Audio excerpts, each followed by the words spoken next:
Hey everybody, Stephen Christopher here, and I have an amazing guest for you today.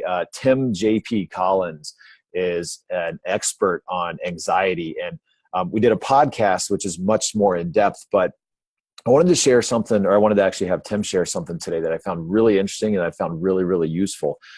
Tim, you and I talked about turning nervous energy into performance energy.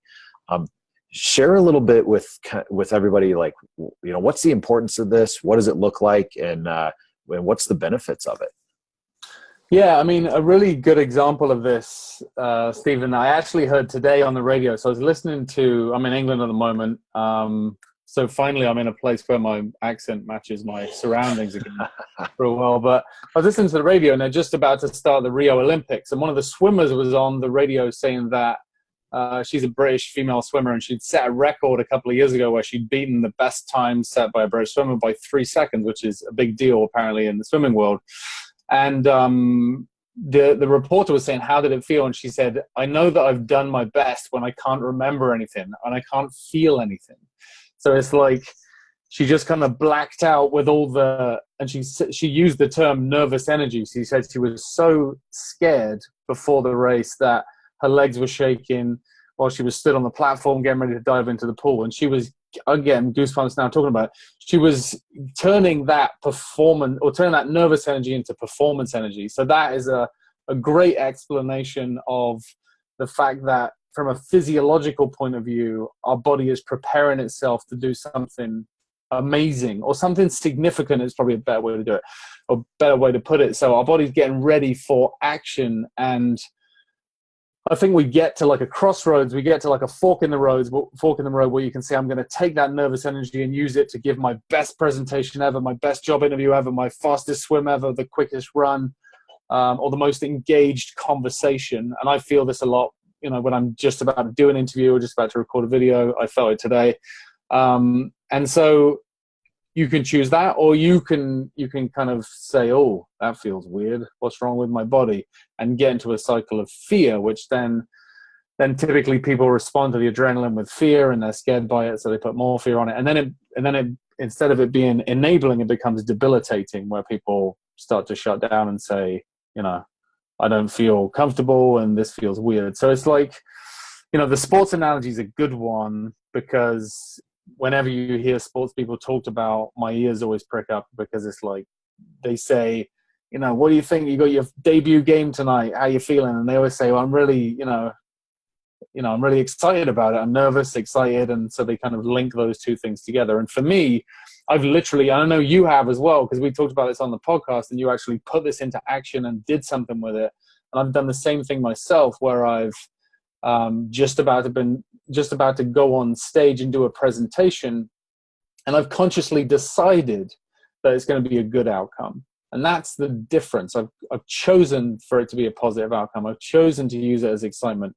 Still feeling the fear, still got the butterflies, still got a bit of sweat on my brow and an increased heart rate, and I'm maybe freaking out a bit inside, but I'm going to use all that as a superpower, and I'm going to channel it into giving a great presentation, being more animated, using my hands, moving around, right? Because what I've realized a lot from doing the podcast and from speaking on stage is that sometimes we feel like we're being really animated and our voice is up and down and we're moving around. And then you look at yourself in hindsight, you look at a recording, you're like, I didn't move at all.